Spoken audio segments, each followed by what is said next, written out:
Tenemos por delante Mateo 24 y 25, tenemos por delante el Apocalipsis. Como sabéis, en el retiro tenemos la introducción al Apocalipsis por nuestro hermano Carballosa. Como sabéis, está muy relacionado. El libro de Daniel, nos decía el hermano Carballosa, que es el libro profético más importante de la Escritura, donde en cuanto a profecía, bueno, entendiendo por profecía, o hablando de la profecía como lo que va a venir, ¿verdad? Porque sabemos que profecía realmente es más que eso. Realmente profecía, lo que hacían los profetas era normalmente denunciar, advertir, avisar al pueblo: estáis yendo por mal camino, volveos. Esa es la función primera del profeta. Normalmente cuando hablamos de profecía pensamos en el futuro, en lo que va a ocurrir, en los eventos del futuro. Esto es una parte muy pequeña de la profecía. Realmente la función de los profetas era llevar la palabra de Dios para advertir al pueblo que estaba andando por mal camino y tenía que volverse. Eso es lo que hacían los profetas. Pero no obstante, en cuanto a profecía de las cosas que van a venir, sí, Daniel es un libro muy importante. Y este capítulo 12 también, sin duda, es importante también, que vamos a estudiar. Antes de empezar con él, dar lectura y hacer alguna explicación, creo que es importante mencionar que sabemos que hay distintas formas de interpretar la Escritura. Solo hay una interpretación. Eso no quiere decir que haya muchas interpretaciones. Solo hay una interpretación correcta. Entonces, cuando decimos que solo hay una interpretación correcta, lo primero que pensamos es, bueno, ¿y quién está equivocado? ¿Y quién está en lo cierto? Pero la Biblia, el propósito de Dios es dar un solo mensaje. Hay distintas interpretaciones. Y de la profecía, entendiendo como de lo que va a venir, hay sin duda más interpretaciones, distintas visiones. Pero realmente tenemos que decir que todo se resume en dos líneas de pensamiento. Dos líneas. Y creo que es importante entender esto porque seguramente entenderemos muchas otras cosas. Si hablamos de premileniaristas, de postmileniaristas, de amileniaristas, de pretribulacionistas, posttribulacionistas, en fin, podemos hablar o poner muchos apellidos. Pero realmente estas posturas tienen dos líneas solamente de pensamiento. Y esas líneas de pensamiento tienen que ver con el pueblo de Israel, es decir, con lo que nosotros pensamos acerca del pueblo de Israel. Hay una línea de pensamiento que dice y que piensa lo siguiente: una vez que la Iglesia empieza a caminar en esta tierra, el pueblo de Israel se fusiona con la Iglesia. No existe ya pueblo de Dios como pueblo de Israel, sino que todos somos el pueblo de Israel. Esto es una línea de pensamiento. Y esta línea de pensamiento dice que de alguna forma el pueblo de Israel en el año 70, con la destrucción del templo, se acabó. No estamos hablando ahora del pueblo de Israel como nación, que como sabéis existe desde el año 1948. Estamos hablando de pueblo de Dios como pueblo que lleva a cabo los propósitos de Dios en el mundo. Entonces esta línea de pensamiento dice que el pueblo de Israel no cumplió su propósito, entonces sale la Iglesia, como después leeremos en Romanos algo interesante que nos habla de esto, como esa rama, ¿verdad?, que sale de ese tronco del pueblo de Israel, y es la que cumple y lleva a cabo los propósitos de Dios.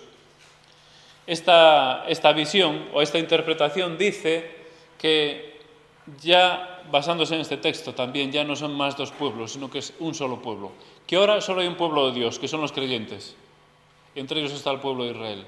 Y que Dios, los propósitos que tenía y que vemos aquí para el pueblo de Israel desde el principio, las promesas dadas a Abraham y todo eso, esas las heredamos el pueblo de Dios, que somos la Iglesia.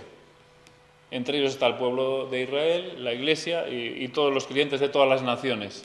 No sé si me entendéis.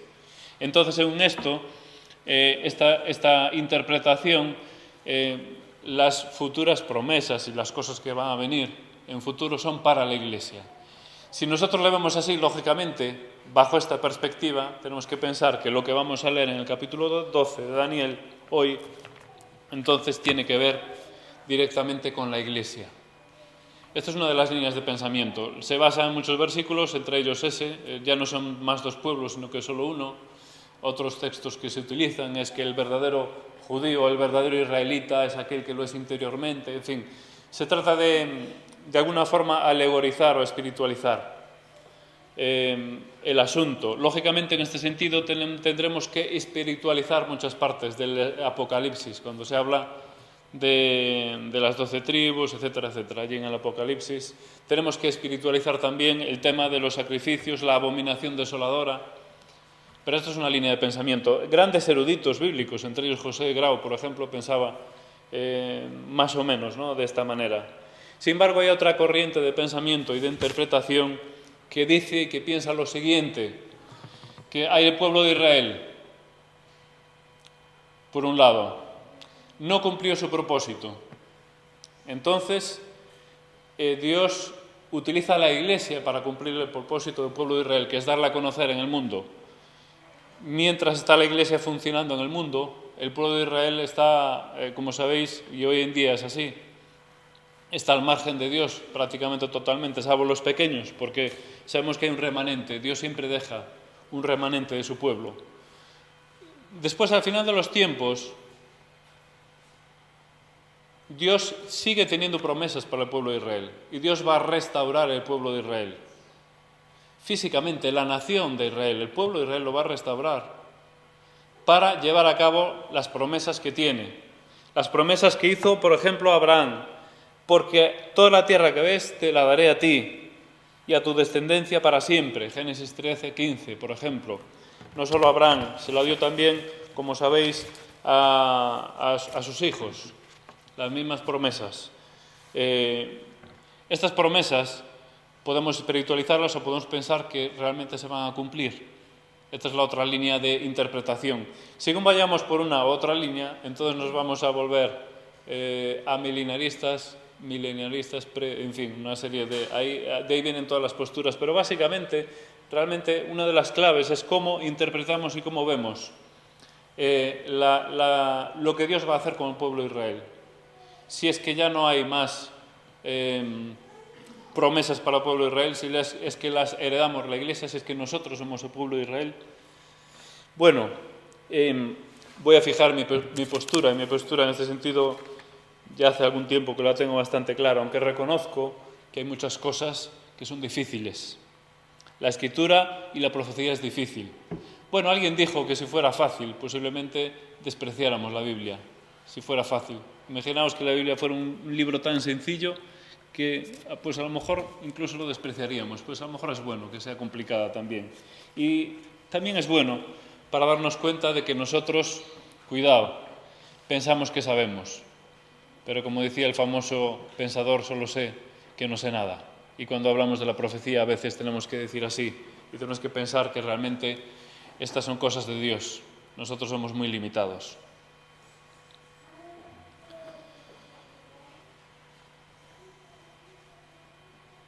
Vamos por un momento, antes de entrar en el texto, a Romanos capítulo 11, porque yo creo que es un texto clave que a mí personalmente me ayuda a fijar mi postura con respecto al pueblo de Israel. Y es importante porque sí creo que tiene que ver con el tema que vamos a estudiar hoy. Romanos capítulo 11, el apóstol Pablo está hablando a aquellos creyentes que no son judíos y les dice lo siguiente. Bueno, está hablando del pueblo de Israel y del remanente del pueblo de Israel. En el verso 1 dice, digo pues, ¿ha desechado Dios a su pueblo? ¿Ha desechado Dios a su pueblo? Dice, en ninguna manera, porque también yo soy israelita, y está hablando del pueblo judío, de la descendencia de Abraham, de la tribu de Benjamín. No ha desechado Dios a su pueblo, al cual desde antes conoció.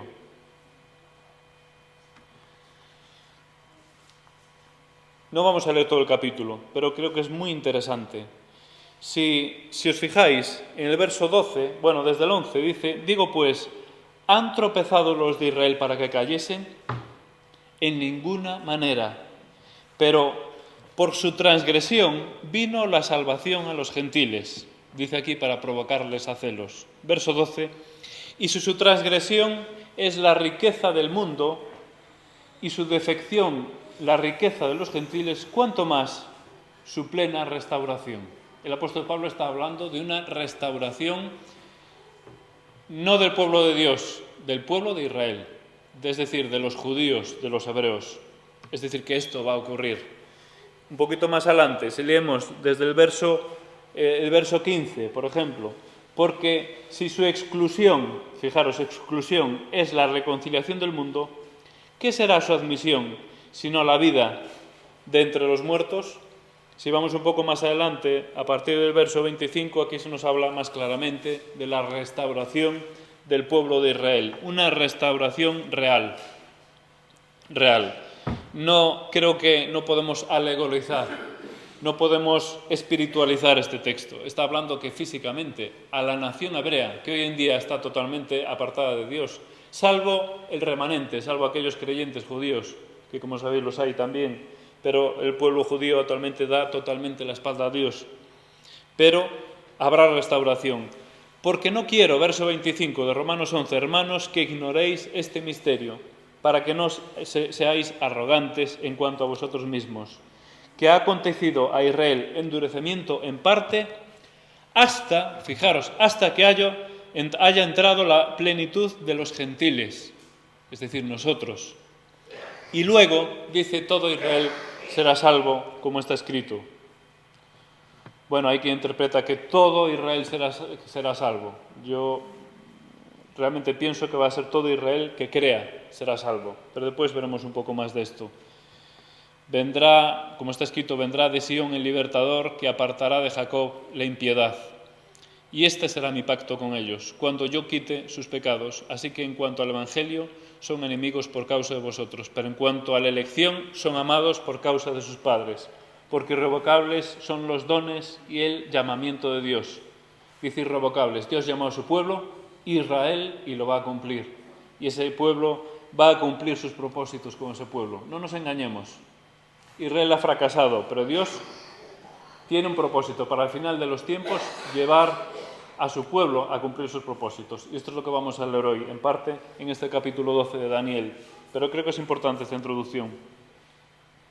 Así que estos ahora, bueno, en verso 30, porque como vosotros también en otro tiempo erais desobedientes a Dios, pero ahora habéis alcanzado misericordia por la desobediencia de ellos, así también estos ahora han sido desobedientes, para que por la misericordia concedida a vosotros, ellos también alcancen misericordia.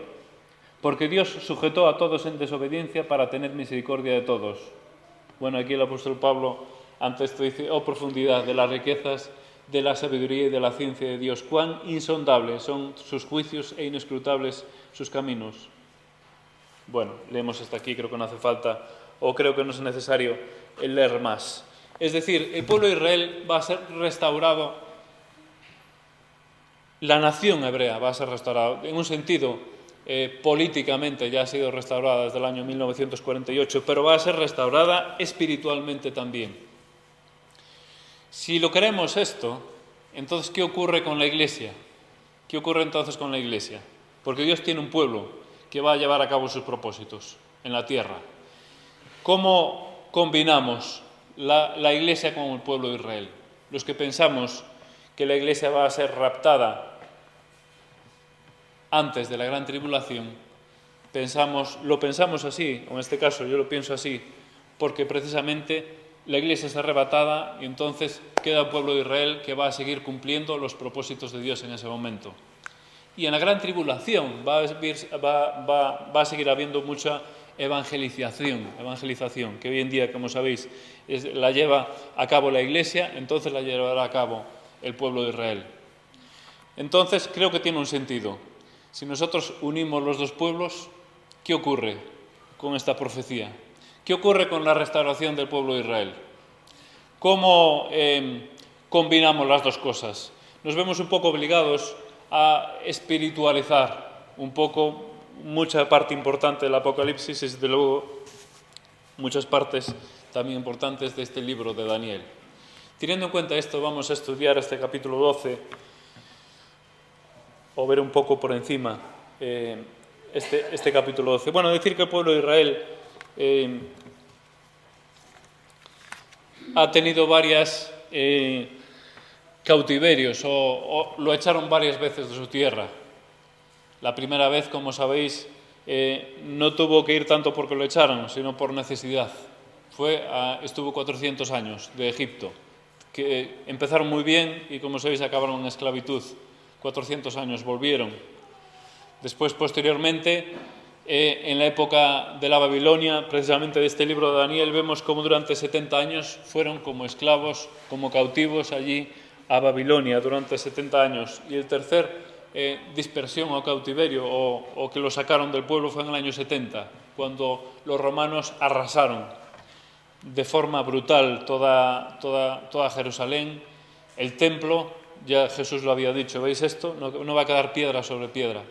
En el año 70 fueron ya no cautivos a un pueblo determinado, sino que fueron dispersos a todas las naciones. Este cautiverio o esta dispersión fue la que más duró, porque duró hasta el año 1948, que volvieron, no todos, sino una parte de los judíos, y aún se cree que muchos de ellos volverán allí a su tierra. Y tendrá que cumplirse, tendrán que volver muchos más para que Dios pueda cumplir esa profecía. Cuando Dios pueda cumplir lo que leemos en el famoso Valle de los Huesos Secos, donde se ve la restauración de Israel, allí que leemos en el libro de Ezequiel y en muchísimos profetas, se nos habla de esa esperanza de la restauración de Israel. Dice el verso 1 del capítulo 12, en aquel tiempo se levantará Miguel, el gran príncipe que está de parte de los hijos de tu pueblo, y será tiempo de angustia cual nunca fue desde que hubo gente hasta entonces. Pero en aquel tiempo será libertado tu pueblo, todos los que se hallen escritos en el libro. En aquel tiempo, ¿en qué tiempo está hablando aquí Daniel? ¿De qué tiempo está hablando? Bueno, decir que este capítulo viene con la línea de lo que trae el capítulo 11. El capítulo 11 termina hablando precisamente del anticristo y de su posición que va a ocupar allí en la zona, en la tierra de Israel. Aquí en este capítulo 12 ya está hablando más del pueblo de Israel. Pero en primer dice, en aquel tiempo. ¿Qué tiempo es este? Algunos lo han situado en el año de Antíoco Epífanes, pues aproximadamente 2 siglos, siglo y medio antes de Cristo. Otros lo sitúan en el año 70, precisamente la destrucción de Jerusalén, tiempo de gran tribulación, y fue sin duda una gran tribulación. Pero ¿qué tiempo puede ser este? Bueno, creemos que puede estar relacionado con lo que dice el verso 40 del capítulo 11, el tiempo del fin, en aquel tiempo, porque viene la línea de argumentación, viene desde el 11, entonces el 11:40 dice el tiempo del fin, dice en aquel tiempo, parece ser que tiene que ver con esto, y tiene que ver desde luego con la persecución que el anticristo va a desencadenar a nivel mundial contra todo el pueblo judío, el pueblo de Israel. Precisamente la raíz o el inicio de esa persecución viene cuando quebranta el pacto, en el 9:27. En el 9:27 vemos cómo hace un pacto el anticristo con el pueblo de Israel. Los 3 años y medio primeros de la gran tribulación, a la mitad de ese tiempo se rompe ese pacto, entonces empieza esa persecución. Ahora bien, ¿cuándo? ¿El año 70? ¿En el año 150 a.C.? Bueno, para entender la Escritura, creo que es bueno que vayamos a más textos que hablan de lo mismo. Entonces nos ayuda a entender la Escritura. Y una de las normas, precisamente de interpretación, es entender unos pasajes a la luz de otros. Si este pasaje no dice una cosa, pues a lo mejor el otro, que está hablando de lo mismo, sí lo dice. Y Jesús, precisamente, hablando de los últimos tiempos, allí en Mateo 24, 29 y 30, los discípulos le hacen una pregunta. Bueno, un poquito antes, dice, ¿cuándo serán estas cosas? ¿Y qué señal habrá de tu venida y el fin del siglo? Recordáis este texto, ¿verdad? Si vamos allí a Mateo 24, 29, el Señor Jesús dice, inmediatamente, fijaros, inmediatamente después de la tribulación de aquellos días, ¿de qué está hablando Jesús? Está hablando de la gran tribulación, está hablando de la misma tribulación que está hablando aquí el profeta Daniel. Inmediatamente después de la tribulación de aquellos días, el sol se oscurecerá, la luna no dará su resplandor y las estrellas caerán del cielo y las potencias de los cielos se conmoverán. Entonces aparecerá la señal del Hijo del Hombre en el cielo. Jesús, ¿de cuándo está hablando? ¿De cuándo está hablando? Está hablando del tiempo en el que Él va a volver en su segunda venida. Es decir, está hablando del último tiempo. Entonces, situar este texto de Daniel en el año 70 o en el año 148 a.C. parece un poco, por lo menos, incongruente o incoherente, ¿verdad?, con la Escritura. E inmediatamente después de la tribulación, de esa gran tribulación que está hablando el profeta Daniel. Entonces, nos hace pensar que en aquel tiempo necesariamente tiene que ser en los últimos tiempos, tiene que ser en los tiempos de la venida del Señor. Ahora bien, aquí el texto dice sobre tu pueblo, sobre tu pueblo. Recordáis que nuestro hermano Carballoso nos hizo mucho énfasis en esto, ¿verdad? Sobre tu pueblo. Y pensar que cuando el ángel le revela a Daniel la visión y dice tu pueblo, pensar que Daniel estuviese pensando en la iglesia, porque Daniel entendía perfectamente. Cuando decía el ángel tu pueblo, entendía perfectamente a quién se refería. Y estaba hablando del pueblo de Israel. Entonces, el utilizar este tu pueblo y aplicarlo a toda la iglesia, creo que es un poco, vamos a decir, forzar el texto. Creo que lo más fácil de entender es pensar que una gran tribulación que va a venir sobre tu pueblo es, lógicamente, sobre el pueblo de Israel. Y el príncipe que está de parte de los hijos de tu pueblo, y será tiempo de angustia desde que nunca la hubo, pero en aquel tiempo será libertado tu pueblo, 2 veces este mismo versículo que hemos leído, y dice todos los que se hallen escritos en el libro. Curiosamente la Escritura no suele o no hay ningún texto donde se utilice la denominación de pueblo de Israel o pueblo judío aplicado a la Iglesia. No existe ningún texto. Sí podemos, de alguna forma, espiritualmente establecer, como es lógico, una conexión directa. De ambos pueblos hizo uno, esto es así. Espiritualmente es así. De ambos pueblos hizo uno, quitando la pared intermedia de separación. Pero no hay ningún texto que nos diga que la Iglesia se la designe como pueblo de Israel o como pueblo judío, porque no lo somos. Y es importante que la Biblia mantiene con claridad la identidad del pueblo de Israel a lo largo de todas sus páginas, desde el principio al final. Así como el pueblo de Israel mismo mantuvo su identidad a lo largo de la historia, también creo que la Biblia la mantiene. Y creo que nosotros forzamos el texto cuando metemos aquí a todos los creyentes. Y muchos intérpretes lo hacen. Dice tu pueblo, se refiere a toda la Iglesia. Yo creo que se refiere, como es lógico, al pueblo de Israel. Lo cierto es que ¿qué podía pensar Daniel en aquel momento, 6 siglos antes de que viniera el Señor Jesucristo? Tu pueblo, pues pensaba, lógicamente, en el pueblo de Israel. En el verso 2 se nos dice, y muchos de los que duermen en el polvo de la tierra serán despertados, unos para vida eterna y otros para vergüenza y corrupción perpetua. Bueno, decir, antes no lo dije, el final del verso 1, todos los que se hallen escritos en el libro. Allí en Romanos decía, todo Israel será salvo. Y aquí dice, todos los que se hallen escritos en el libro. Yo creo que eso hace referencia a los escogidos, a aquellos que están escritos en el libro. Es decir, no van a ser todos los judíos nacidos por descendencia salvos, lo que yo creo. Aunque, lógicamente, cuando dice todo Israel será salvo, parece que se presta a confusión. Pero creo que debemos entender que serán todos los que son escogidos, todos los que están escritos en el libro, en el libro, como dice aquí, en el final del verso 1. En el verso 2, muchos han criticado el libro de Daniel, entre otras cosas, por esto, porque es uno de los pocos libros que habla con claridad de la resurrección de los muertos. Estamos hablando de los libros del Antiguo Testamento, aunque sabemos que se hablan muchos más. Pero lo hace con tal claridad que muchos han dicho, no, Daniel tuvo que ser escrito como muy tarde, como muy temprano en el siglo II a.C. Y ha tenido una corriente y sigue teniendo una corriente crítica en este sentido. Pero nosotros confiamos que es palabra de Dios y que él recibió la palabra de Dios no en el siglo II, sino en el siglo VI o VII a.C. Y muchos de los que duermen en el polvo de la tierra serán despertados, unos para vida eterna y otros para vergüenza y corrupción perpetua. Creo que no hay demasiado que decir de este texto, ¿verdad?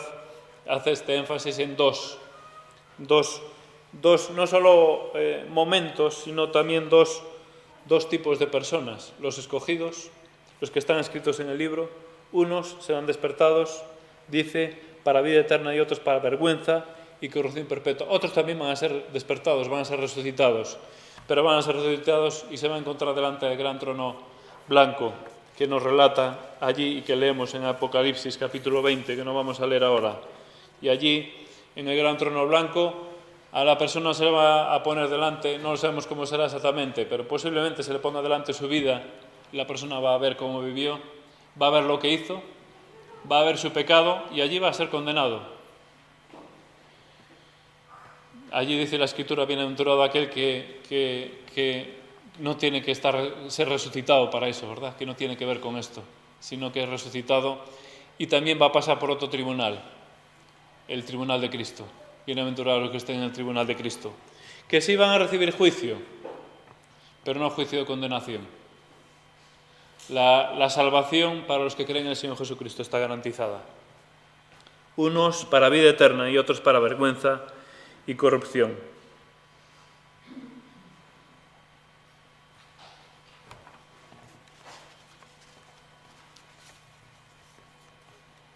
Seguimos leyendo, ya me saltaba el texto. Verso 3, los entendidos, dice, resplandecerán como el resplandor del firmamento, y los que enseñan la justicia a la multitud, como las estrellas a perpetua eternidad. Bueno, es curioso este texto.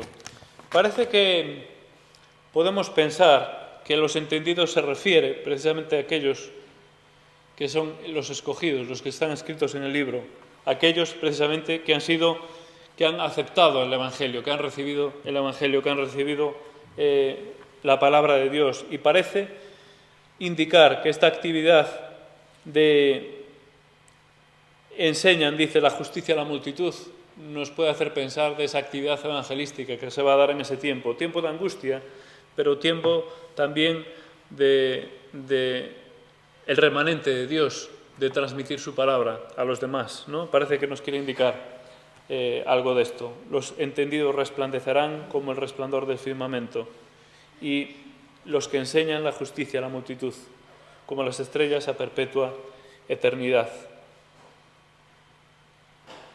Pero tú, Daniel, dice el verso 4, pero tú, Daniel, cierra las palabras y sella el libro hasta el tiempo del fin. Muchos correrán de aquí para allá y la ciencia se aumentará, dice. Hasta el tiempo del fin, ¿qué tiempo es este? Unos lo sitúan en el año 70.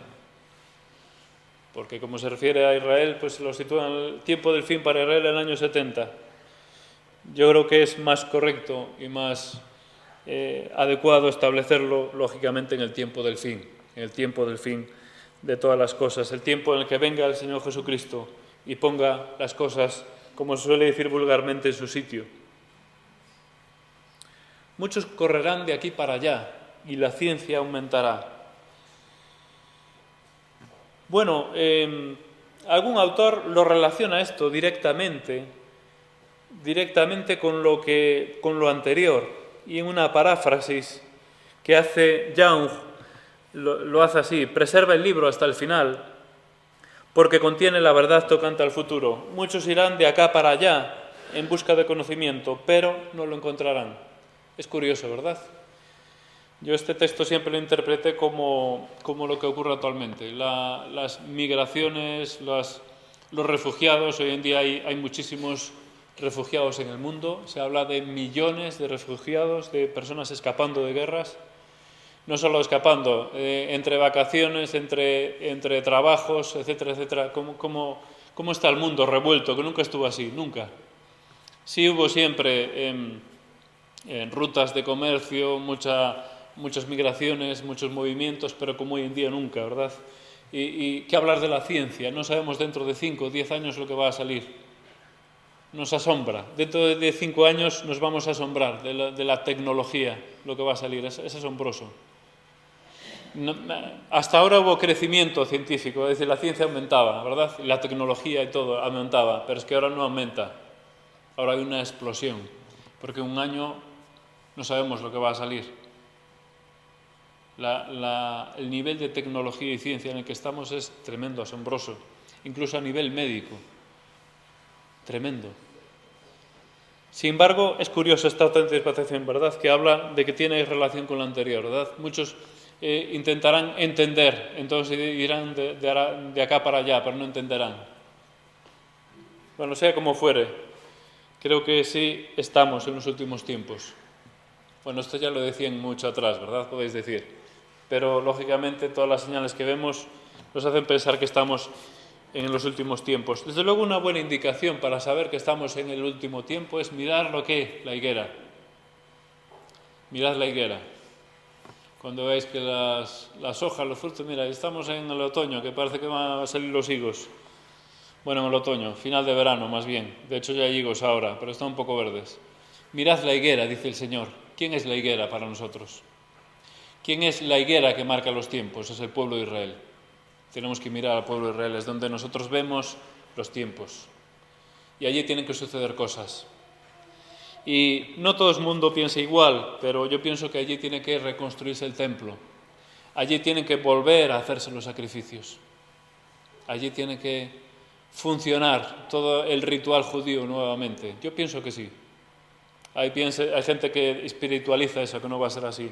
Pero yo creo que se va a producir eso. Cuando veáis la higuera, entonces pensad que estamos en los últimos tiempos. Actualmente, como sabéis, el conflicto que hay en Israel es muy importante. No sabemos en qué va a acabar, pero creo que sí que tenemos que estar, no ser ignorantes. No tenemos que buscar ni fechas, ni cuándo, aunque los discípulos le preguntaban al Maestro cuándo van a ser estas cosas. Pero sí nosotros tenemos que mirar la higuera, tenemos que estar pendientes de lo que ocurre a nuestro alrededor como iglesia. Seguimos leyendo el texto, versos del 5 al 8, dice lo siguiente. Y yo, Daniel, miré, y aquí otros dos estaban en pie.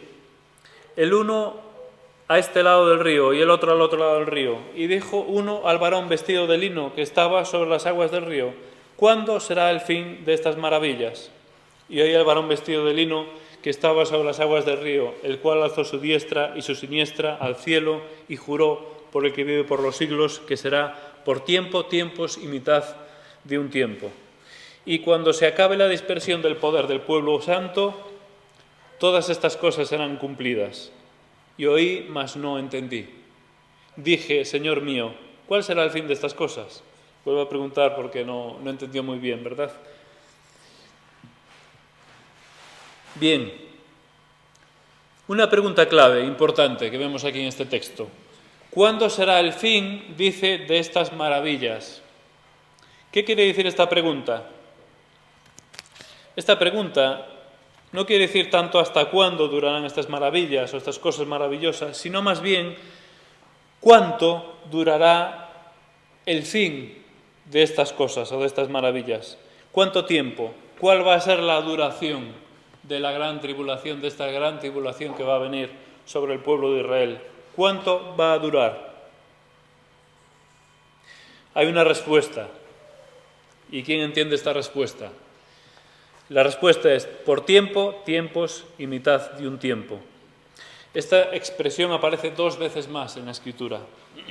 Y es interesante ver dónde aparece, porque, como dije antes, el verlo en otros textos nos ayuda y nos da más luz. Aparece en Daniel 7:25.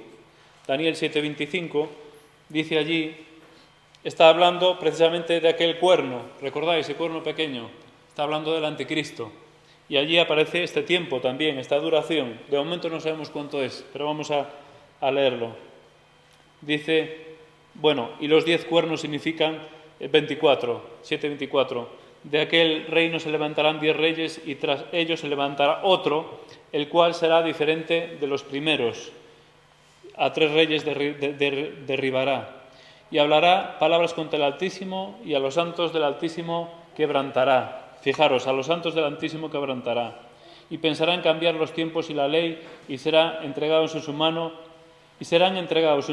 fijaros, hasta tiempo tiempos y medio tiempo. El otro texto donde aparece se encuentra en Apocalipsis, el capítulo 13. Perdón, no, el Apocalipsis capítulo 12. Después vamos a leer el 13. Apocalipsis capítulo 12. Aquí está hablando del dragón y de la mujer. Del dragón y de la mujer. La mujer, como sabéis, hace referencia al pueblo de Israel, y el dragón precisamente hace referencia al perseguidor, al anticristo. Pero vamos a leer 12, 14, dice: y se le dieron a la mujer las dos alas de la gran águila para que volase de delante de la serpiente al desierto, a su lugar, donde es sustentada por tiempo, tiempos y la mitad de un tiempo. ¿Cuánto tiempo es esto? Bueno, en los dos casos, si os fijáis, en Daniel se nos habla de ese tiempo en que el cuerno pequeño está contra los santos, contra el pueblo de Israel. Aquí se nos habla de la persecución también a la mujer en el desierto y como dice aquí, vamos a leerlo: se le dieron a la mujer a las dos alas del aire para que volase delante de la serpiente al desierto, a su lugar, donde es sustentada por tiempo, tiempos y la mitad de un tiempo, es decir, ese tiempo que está como perseguida, ¿no? Pero si leemos más textos que nos habla de la duración, vamos al capítulo 13 del Apocalipsis y si leemos el verso 5, leemos directamente que allí se nos habla del tiempo de la persecución del pueblo. Apocalipsis 13:5 dice: también se le dio, está hablando de la bestia, se le dio boca que hablaba grandes cosas y blasfemias, y se le dio autoridad para actuar 42 meses. Y se le dio autoridad para actuar 42 meses. Los textos obviamente son complejos, no es fácil ahora decir esto significa esto y esto significa esto otro, pero parece todo indicar que el tiempo a que se refiere aquí son 3 años y medio. Tiempo, tiempos y mitad de un tiempo. Tiempo singular, tiempos plural, 2 y medio tiempo, medio año. Por lo tanto, 3 años y medio, que coincide con el texto de Apocalipsis 13:5, que habla precisamente que la autoridad que se le da a la bestia, que es el anticristo, para actuar 42 meses contra el pueblo de Israel. Entonces, por eso se considera, lógicamente, que el tiempo que va a estar perseguido, que va a ser de gran tribulación, son 3 años y medio. Como sabéis, la gran tribulación son 7 años. 7 años. Los 3 años primeros y medio de paz con respeto estamos hablando al pueblo de Israel, porque la gran tribulación tenemos que pensar que no solo es persecución para el pueblo de Israel, es una gran tribulación también para la tierra, para el mundo, para la humanidad, porque Dios va a desencadenar sus juicios también contra la humanidad ahí en la gran tribulación, no solamente contra el pueblo de Israel, pero en vista desde el punto de vista del pueblo de Israel tenemos 3 años y medio de paz. El anticristo hace un pacto con el pueblo de Israel a la mitad de esa semana de años, a los 3 años y medio. Tenemos lo que va a ocurrir, la abominación desoladora, se va a profanar el templo, entonces Israel se va a dar cuenta.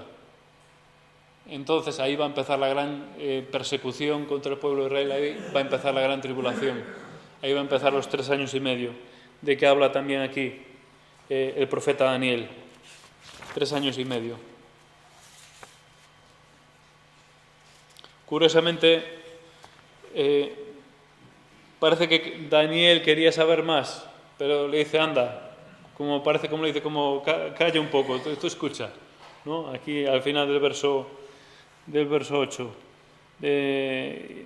dice, ¿cuál será el fin de estas cosas? Dice, respondió, anda Daniel, estas cosas están cerradas, ya está, se acabó, no vas a saber nada más, parece, ¿no? En el texto. Y terminamos leyendo el texto, los versos del 10 al 13. Versos del 10 al 13. Dice, muchos serán limpios y emblanquecidos, purificados y purificados. Los impíos procederán impíamente, y ninguno de los impíos entenderá, pero los entendidos comprenderán. Desde el tiempo que se ha quitado el continuo sacrificio hasta la abominación desoladora habrá 1290 días. Bienaventurado aquel el que espere y llegue a 1235 días, y tú irás hasta el fin y reposarás y te levantarás para recibir tu heredad al fin de los días. Qué hermosa expresión, con qué hermosa expresión termina este libro, ¿verdad? La esperanza de Daniel. Tú vas a ir a tu fin, es decir, vas a morir, pero te levantarás, vas a resucitar, dice, vas a resucitar para recibir tu heredad al final de los días. Así es como termina el libro de Daniel. Bueno, ahora nos metemos con los días. A ver quién me da una explicación. De los 1290, de los 1290, 1335, ¿qué es esto? Bueno, es complejo. Es complejo, pero hay varias formas de interpretarlo, de verlo. Hay personas que lo ven, que lo sitúan en las tres épocas. En la época de Antíoco Epífanes, que fue profanado el templo, como sabéis. Hay quien lo coloca en el año 70, se termina el continuo sacrificio allí también. Cuando van el general romano, toda esa época, lo que ocurre allí, quien sitúa estos días, pero tampoco coincide muy bien. Otra opción es colocarlo precisamente en este tiempo, la gran tribulación. El tema es complejo, no es fácil. Tal como lo considera o lo ve Carballosa, y así lo pongo porque tiene su complejidad. Y yo entiendo que aquí hablamos ya de cosas que no están excesivamente claras, de casi especulación en algún sentido, ¿no? Pero tenemos que pensar que obviamente parece que hace referencia a ese tiempo de gran tribulación. Si nosotros contamos el tiempo de la gran tribulación son 1260 días. Sin embargo, el texto habla de 1290. Ahí vemos que hay 30 días de diferencia. Y después habla de otra cifra, 1335. Serían otros 45 días. Bueno, Carballosa lo ve así, y lo leo literalmente. Me parece interesante. Dice que aquí se le comunica al profeta que la tribulación para la nación de Israel durará 1260 días, es decir, 3 años y medio. Le seguirá un periodo de 30 días adicionales, que son los 1290 que vemos en el texto, durante los que se efectuarán los juicios relacionados con la venida del Señor a la tierra. ¿Recordáis lo que leímos en parte en Mateo 25? Pues esos juicios de Mateo sobre la tierra, el sol, la luna, todo lo que ocurre allí.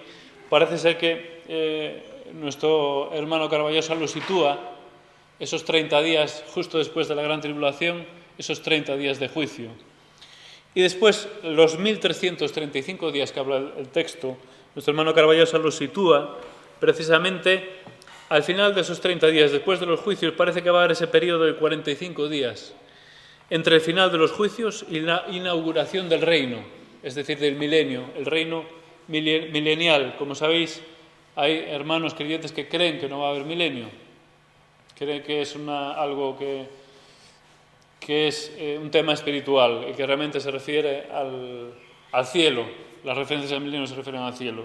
Yo personalmente creo, por lo detallado que aparece, que va a haber un reino físico aquí en la tierra, porque era una promesa. Y creo que las promesas de Dios se cumplen también físicamente. Y creo que también es bueno para esta tierra y para este mundo que Jesús reine aquí, para demostrar que se puede, con los recursos que hay, gobernar bien. Ningún gobernante actual lo hace, ninguno.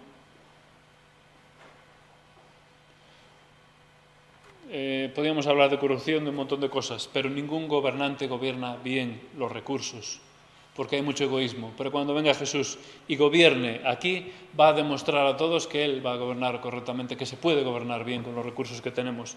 Yo creo que también, no solo creo que va a haber milenio, creo que va a ser bueno, aunque sabéis lo que va a pasar después del milenio. Cuando se termine, el diablo va a estar atado durante el milenio. Bueno, podemos decir, ¿es una ventaja? Pues sí, es una ventaja también para el que reina. Pero cuando se termine será desatado. ¿Y qué va a ocurrir? Saldrá y va otra vez a engañar a todas las naciones. A todas las naciones va a engañarlas otra vez. Pues precisamente los tiempos que aparecen aquí, así los sitúa nuestro hermano Carballosa. Yo me parece bastante coherente, aunque hay que reconocer que es un tema complejo.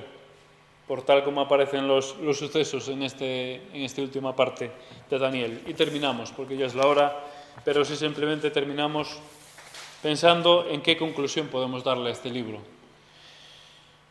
Más que un libro que nos dice cuál va a ser el futuro, más que un libro que nos enseña lo que va a ocurrir, creo que es importante para nosotros pensar que es un libro que nos da esperanza. Es un libro que nos hace pensar, en primer lugar, que Dios es el soberano y que este mundo, aunque está un poco caótico, Dios lo tiene en sus manos. Quita reyes, pone reyes. Esto lo dice el libro también, ¿verdad? La soberanía de Dios es algo importante que nos enseña este libro. Nos enseña que ningún rey puede ensoberbecerse por encima de Dios y decir, aquí estoy yo por encima de todos. Esto lo vemos en el libro de Daniel. Nos enseña que Él tiene control de todos los tiempos. Nos enseña que estamos en sus manos. Nos enseña que al final de los tiempos Él va a llevar a cabo sus propósitos, con su pueblo también. Esto nos enseña el libro de Daniel y esto nos da seguridad a nosotros, tiene que darnos seguridad. También aprendemos en el libro de Daniel, y creo que es muy importante, también tendríamos ahora que retroceder unos capítulos para atrás, pero pensar en la integridad de Daniel, en la fidelidad a Dios. A pesar, podemos decir, de todo el ambiente de corrupción que estaba a su alrededor, de paganería, de un mundo que estaba rechazando totalmente a su Dios. Y yo me pregunto, ¿acaso nosotros dónde estamos? ¿Hay mucha diferencia de lo que vivió Daniel a lo que vivimos nosotros hoy? ¿Qué es lo que tenemos a nuestro alrededor? Sino una sociedad que rechaza de plano a Dios. Y no solo sociedad. Ahora ya los estamentos públicos, políticos, están ya tomando actuaciones para descartar por completo a Dios de todos los sitios, ¿verdad? Antiguamente ya se juraba sobre la Biblia. Que vale, podemos pensar que una norma que viene de donde viene, pero se juraba sobre la Biblia. Hoy en día se jura sobre la Constitución. Vamos camino de sacar totalmente a Dios de la sociedad. Esto es una realidad. Daniel estaba en esa situación y supo ser fiel. Creo que una enseñanza para nosotros importante, vital, es que aprendamos a ser fieles a Dios en medio de donde Dios nos ha puesto. Que no es un sitio fácil, no nos ha puesto en un lugar fácil, donde el hablar de Dios en muchos casos casi suena a ridículo, ¿verdad? Te ridiculizan. Sin embargo, tenemos que pensar que Dios va a cumplir sus propósitos, que Dios es grande y que Dios es poderoso. Porque el Señor nos ayude, nos bendiga y nos guíe. Pues vamos a despedirnos con una oración y hasta el próximo martes, si el Señor lo permite. Oremos. Te damos gracias, Señor, por tu palabra, porque es preciosa. Gracias, Señor, porque reconocemos que hay tantas cosas que no entendemos. Pero tenemos que decir, como decía el salmista y como decía el autor de los proverbios, que inescrutables son tus juicios y tus dichos. No podemos sondear tu grandeza, pero sí que lo que entendemos, lo poco que entendemos, tenemos que decir amén. Tenemos que decir que así sea, Señor. Gracias porque nos das una esperanza viva y preciosa. Y porque tenemos garantías de que al final tú vas a reinar. De que al final tenemos esperanzas de resucitar para una esperanza eterna. Y te pedimos, Señor, porque todos los que estamos aquí podamos, si hay alguien que no ha tomado ese paso todavía, que sea hoy el día de decidirse por ti, porque merece la pena. Porque lo demás solo es confusión eterna. Lo demás solo es destrucción, solo es vacío, solo es frustración. Gracias, Padre.